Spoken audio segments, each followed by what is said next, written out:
Check it.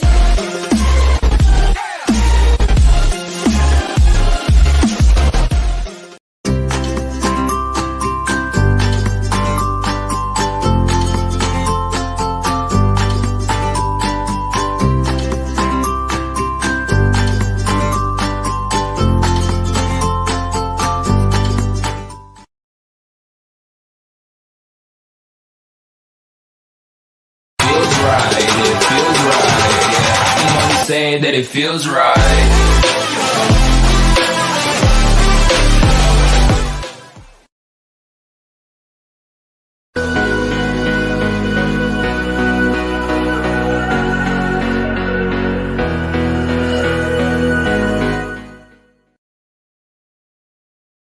Good morning, everybody. A little bit of a late start today. I had to take my daughter to her nanny gig, but I've got the DP. Uh-oh. He says he can't hear me. Can't hear you. You can't hear me, huh? It might be on your end. I should be all right here. Hold on. What about now? Can you hear me now? I can't hear you. Well, I'm broadcasting. Is your volume on? Is your volume up? Not mine. 1, 2, 3, 4, 5, 6. I'll go back out and come back in. All right. Thank you, sir. Love. There we go. So there he is, ladies and gentlemen. What the hell? It's all left. That's good. That's good. Insert. Boom, boom, boom, boom, boom, boom, boom. All righty. I don't know. I don't think I did nothing. Good morning, everybody. Anyway, it's time for Be Encouraged. We do this program most days, not all days. Most days when I'm by myself, I don't necessarily do it. However, I should. But I don't always, as I said. Tor Arsala, hello. Thank you for joining in and tuning in today. I appreciate it. Here he is again, and let's see if he can hear me. Can you hear me now? You're still not hearing me. Still nothing. Huh. Weird, Charlie. No idea. Hold on a minute, Says, buddy. You hear me now?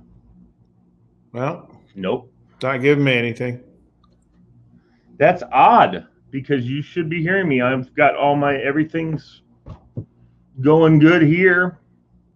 Can you hear? Can you hear me now? See if it's giving me levels. Oh, hold on. You know why? I know. Yeah, why, maybe. it says it's giving, and I'm just not hearing you. Checking it. 1, 2, 3. You still don't hear that? Okay. Okay. Check 1, 2. Can you hear me now? Yeah, I have no idea. Can you hear me now? I just changed my input for my mics. Strange, that is. Muted, the volume's up. 4, 5, 6, 7, 8. 4, 5, 6, 7, 8. Very odd. Maybe I should go out and come back in. I'm going to go out and come back in. So let's do okay.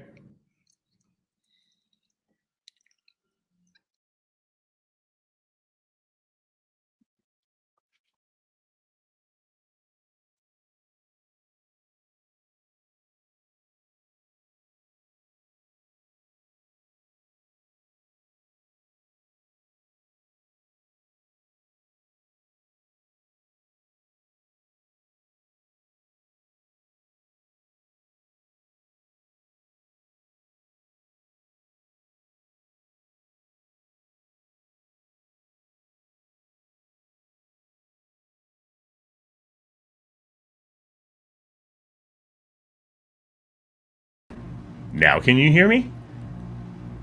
That is so odd. I think it's got to be on your end. Oh. It's got to be on. Okay. Hi, Meg Nolan Southern. I haven't seen you in ages, kid. Haven't seen you chiming in ages. Here he is. We're gonna try it from the cell phone. And is it working? Yeah, just from the cell phone. And for whatever reason, the laptop's not working. But That's so strange. That's so strange. Yeah. All right. Yeah, we'll do it this way. We'll get your IT director on that. Yeah, you know. Things you have to deal with. Not a Yeah. It's okay. It's the radio station vibe. You know, I know how it goes, buddy. Yeah, Been man. there, done that. Yeah, just gremlins all over the place. They sure can be. So, listen, my friend, I thought one of the things I would like to talk about today, if it's okay, is we can also talk about encouragement, because this is to be encouraged, of course. But we just had the Major League Baseball draft, and I would love to get your insights, since that's what you do on a daily basis. Okay.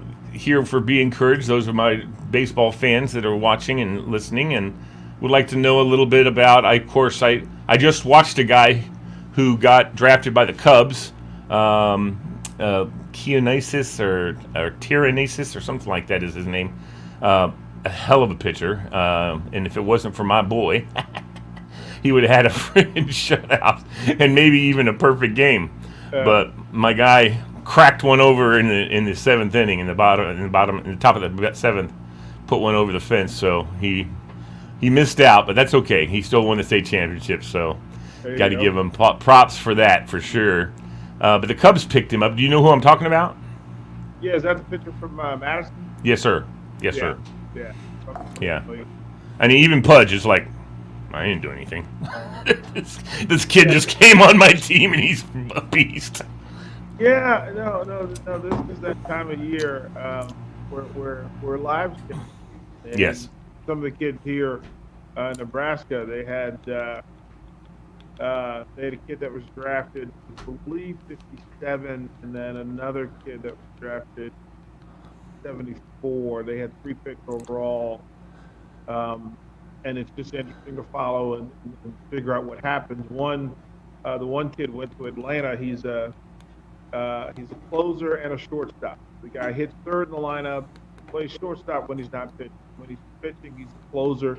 Comes in, throws 98, 99 miles an hour.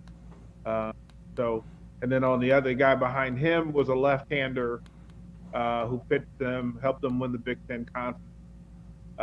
Kate Povich does extraordinarily well. Got a pretty good offer that he's happy with. So it's life-changing for these young men. That especially those guys at the top half of the draft, where there's guaranteed money or slotted money, where you know what you're going to make if you're drafted in that particular spot, and then hopefully you're in the right place to learn and move up in the organization. Yeah, you know, one of the things, Derrick, that I think you would, of course, be good at, and you've probably already done it. I would love to maybe take some financial classes, even though I'm a pretty aware about finances on a very normal level. And these guys need to hire a financial advisor who knows about finances for sure. But a lot of these young guys need a mentor who's there hanging out, talking, checking in with them, making sure they're doing what they need to be doing. And a lot of them want that. A lot of them want it and need it and recognize, hopefully, if they're mature enough, that they really need it because they're moving into a very mature role very quickly as a major league or NFL or whatever player. And money is just going to start, they're going to be bathing in it, you know, and they could so easily just blow every bit of it. Or someone could steal it from them, or, you know, there's all kinds of stuff that could happen. What is your advice for players who are in the different major league sports that are getting those kind of contracts, and what do you think they should be doing? Should they be looking for, and I think there already are a couple of these organizations that provide mentors to players and stuff like that. I want to say mostly because it's ordered by the team. If they have some issues, you know what I mean? When they come in and when they're coming from high school or college and they've had some, you know, off the field issues, sometimes in their contract it's ordered that they have someone keeping track of them so that they don't make the league. Is that true? I want to say I've heard that before. Okay, and each sport handles it in some differently capacity in this way. That they are mentored before they're even brought into and allowed to play.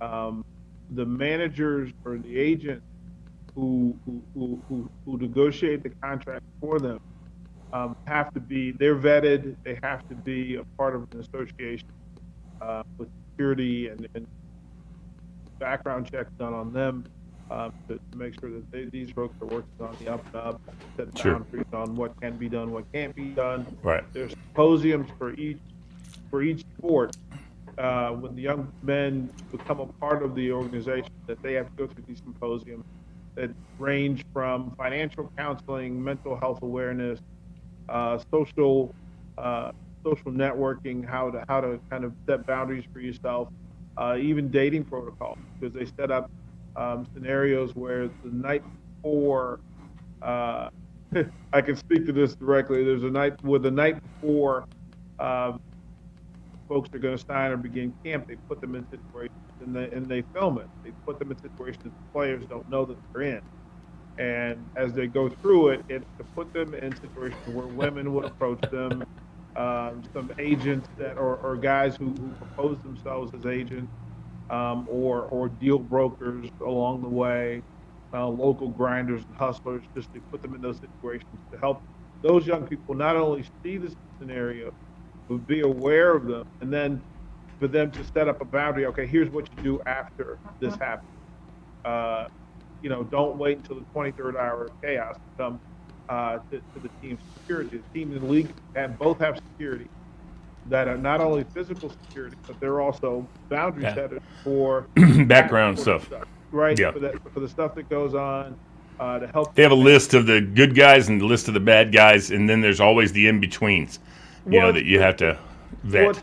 It's not as simple as good, bad, and indifferent. What they want to do is to give you checkpoint, give each player, because you got to understand, some of the players are 18 years old. So if you're in high school and you get drafted and you decide to go pro, you're now going out into grown folk vacuum. You're going into a space where the female groupies are 30.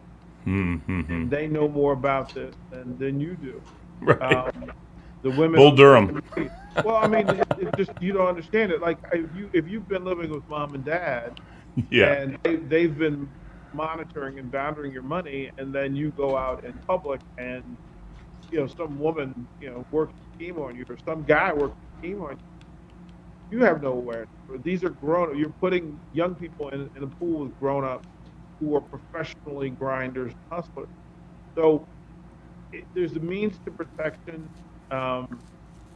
Often parents have a lot of say-so in this for parents that are familiar, but not everybody's parents are money familiar or financially familiar, or social media savvy. So it's a learning process, a constant learning process, consistent learning process. And the young people, if they're open to it, and you gotta remember that there's an invincibility with young people. They feel like they can do no wrong, and that they have forever. And they're not, and they can't be damaged. They think that they have this I'm not going to get hurt. Hell no. I'm in the top shape. I'm as fast and as good as anybody else. And there's just no way that I'm invincible. Well, the numbers, and during those symposiums, the numbers are provided that, listen, of the people in this room in a rookie class, 1.3 of you will make the team, and 0.8 of you will play longer than 2 years.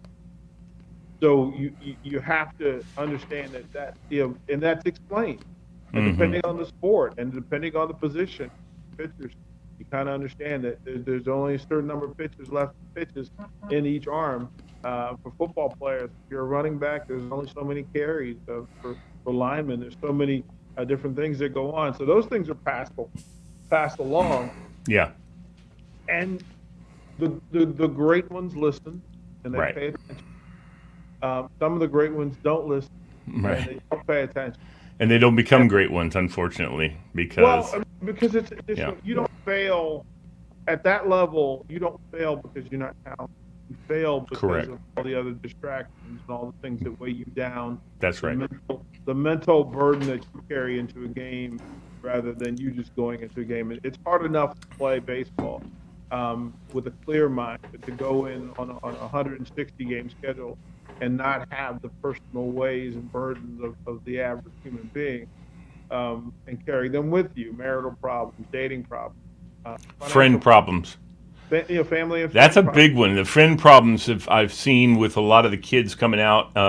They want to still be friends with their friends, but their friends are toxic when it comes to this kind of level of celebrity that you attain, and they want to be part of that. They get the, oh, hey, I want to hang out with him at his new big ass house with the pool and the hot tub and all the girls. I want to be in there, and then they throw the guilt trip at the guy when he doesn't invite them. Well, dude, we've been boys since second grade, and it's like, you got. I think that's where you bring in the mentor who makes those decisions for you, so you don't have to make them. You know what I mean? And you just set it on him or her. Most of those situations, you don't want somebody making that decision. You want somebody as a boundary and a check. As a grown up and an alpha, you've got to allow those people not only to make mistakes, but just to set boundaries for those mistakes. But listen, the ability to say no is one of the most powerful things when True. it comes to professional athletes. And they have to learn it. You have to learn to set your own boundaries. It can't be because the team said so. It has to be because you say it's so, the right right. thing to do. And Just like anything else. Yeah, I mean, you have to allow. It has to be your decision. Yeah, you That's have true. to allow them that time and space to set the boundary them. I had to go through it. I had to learn it. When I finally got some money, learning, I work on it to this day, being able to say no to people. So you know what? No, can't. No, I'm not going to do that. I can't. I'm not only not going to do that, but I shouldn't do it. And those things are important. But there is no classroom for the kind of life change that anybody that's drafted in any sport, especially at a high level, you get drafted first round, second round. First rounders are different creatures, a different whole set of rules. The second to fifth round guys, sixth round guys, look, it's life changing. It's life changing. The kid who got drafted, he was number 74 and 79, and he got $1 million as a signing bonus. One day you're in whatever your family's financial situation is as a teenager, and then the very next day, you are in a different tax bracket, and you have different professional accountability, you have different financial accountability, different rules. Remember that all the while, the IRS, Uncle Sam, is still waiting. Watching. Yeah, he's waiting for you. And if nobody, I don't know how many people get drafted and know what's required of them the moment the draft happens. And that's a whole other character thing. Well, what happens when all the things you prayed for and worked for happen? That's right. You have to have a plan for that. And you have to be aware. And most people, those horror stories, I had my own horror story where, again, somebody that was trusted, somebody that was vetted, and somebody that was still co-signed by the league, still did shady business. And it hurt. And it wasn't through any fault of mine other than I chose that person to do business with. And that's kind of what happens. And you learn. There is no textbook, there's no classroom for how to go from 0 to $1 million or 10 million or 20 million. There just isn't. Right. There just isn't. You're supposed to make mistakes. Unless you're Ken Griffey Jr. or Kyle Ripken Jr. or right, when you have following in your dad's footsteps, and he knows what it's about and how it works, and that's also where you come into these players. These players talk to each other and help each other out. I mean, Peyton Manning, for instance, he'll call up a guy who's from Tennessee who just got drafted and say, "Hey, dude, any questions you have, you call me. Here's my number." And it's a brotherhood, obviously, of players in Major League sports who have been there. And not all of them are that way. I mean, obviously. But there are the guys, the great ones. The great ones are. The great ones are like that. Most of them are loyal to the people and places that help get them there. They understand how difficult it is. That's why it's a short fraternity. Not many people get to be in the space of Eli, Peyton Manning, Archie Manning, There's not many people who can be Ken Griffey Jr. or now in Major League Baseball, where you've got all the sons and second generation guys who Yeah. are coming through finally, and they learned and they know that, listen, it's their job to protect their people, Yeah. because Yeah. if they don't, then they're compliant and complicit with that whole process. Like, Yeah. whoa, I let my dude drown, and I could have stopped. Right. No, I have a very close friend that worked with me at Falls Church High School, and he worked security with me. And he used to play baseball at Falls Church, and he got drafted, and he went through the minor league system for several years, actually was almost immediately, though, because of who he got drafted by, Pittsburgh. I forget the guy's name from. I think he was from the Dominican, who died in a plane crash. Who pretty much, big time, one of the best players ever, and I can't remember Clemente. his.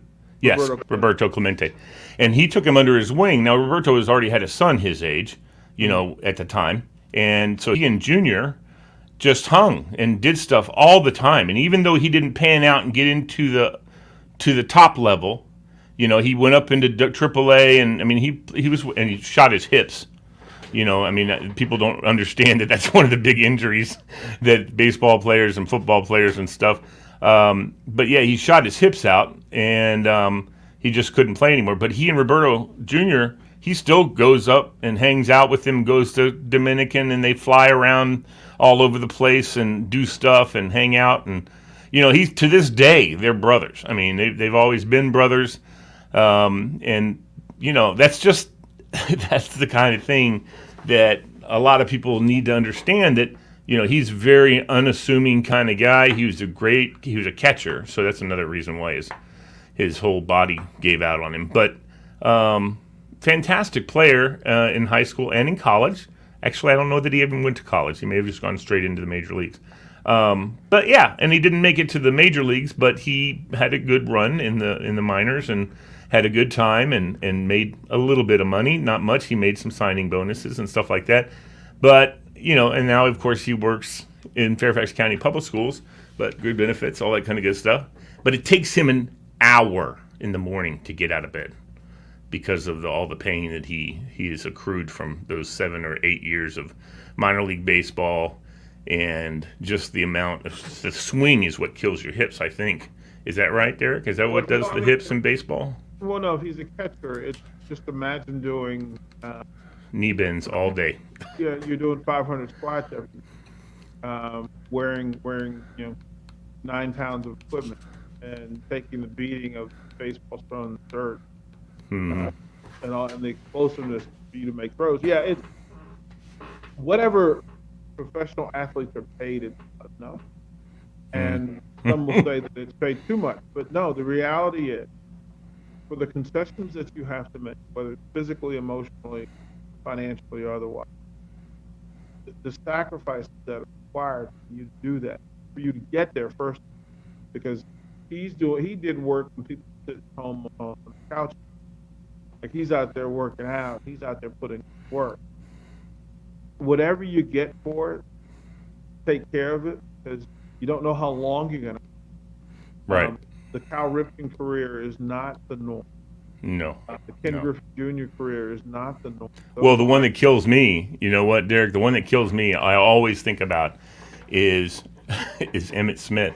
How he can have run as many yards as he did. Yeah, he took off out of bounds occasionally, but he took the hits. He hit people. And he had more rushing yards than anybody ever. And yet he's on Dancing with the Stars and wins. I mean, he's nimble enough still to this day that he can still get around, hang out, and whatever. At least that's what I see. And that may have changed. He took care of his body, but yes, Emmitt's got issue as well. Yeah, I'm sure. Jerry Rice has issue as well. Those guys, the rule is, and most pro athletes will say this, that they are really good at 99 points. They're never, ever, from the moment you play, you're never 100% ever again. Right. And there's always some varying degree of 99%, whether it's an injury that you've learned to play around, an injury that you've recovered from, an injury that is nagging you and it's dragging you now. Professional athletes don't play sports at 100%. because once they're pro athletes, they're immediately at 99% and they never go back up. Correct. All right. Well, we're at the end of our time. I knew this would go fast because I love talking sports with you, buddy. And it's, and this was an encouraging thing for those who are going into that next level, and their parents, because there's parents that, oh my God, what happened? My son's he's not ever. I don't get to see him ever unless I go to a game. Because he's so entrenched in what he's doing, and so my friends, my buddy went to college and played at Ferrum, and so he's got a little bit of an inkling of what it takes to be committed to the sport that you love, and his son, he just pitched a no-hitter the other day and hit a home run in the same game down in, I don't know if they're playing in Alabama or where, but they're playing with wood bats. So that was kind of cool that he hit two. He's hit now 4 home runs since he's been down there with wood bats. Now we'll talk another day about the difference between hitting with a wood bat. I know the bat speed on an aluminum bat's going to be a lot more because it's so light, but incredible stuff, and the ball bounces off the aluminum bat a little bit better too, especially if you juice it up. Get one of those bats that is made to knock the ball for a mile. Anyway, thank you, Derrick, for your time today, buddy. And listen, anytime you need a sports commentator or something like that on your new radio station, you call me, bro. I'll be there for you. All right? Appreciate Peace. you, man. I love you, brother. I love you. Take care. All right. Bye. All right, everybody. That's it for me. I'm out. I want to say hello to some of the people that tuned in here. Tora Sala, happy Taco Tuesday. Meg Southern, haven't seen or talked to her in a while. Clark Crawford is awesome. Billy Riley joined in there in a min. What else did he write here? Oh, he's battling on. We know that. He's a stud, no doubt. She says she's praying for Billy, and Billy's on the move. Let's see who has liked our program today. Clark Crawford, Tora Sala, Meg Nolan love the program. Billy Riley just likes it. All right, everybody. Peace out. Love you. Thanks for watching. Thanks for tuning in today on this beautiful day. And don't forget to tune in to morejoyradio.com for our radio show. And I will be on the air again here on video for that program as well during that program. So we'll have video, and then during that program, we'll also have some music, okay? All right. Thanks a lot. Peace out to all of you.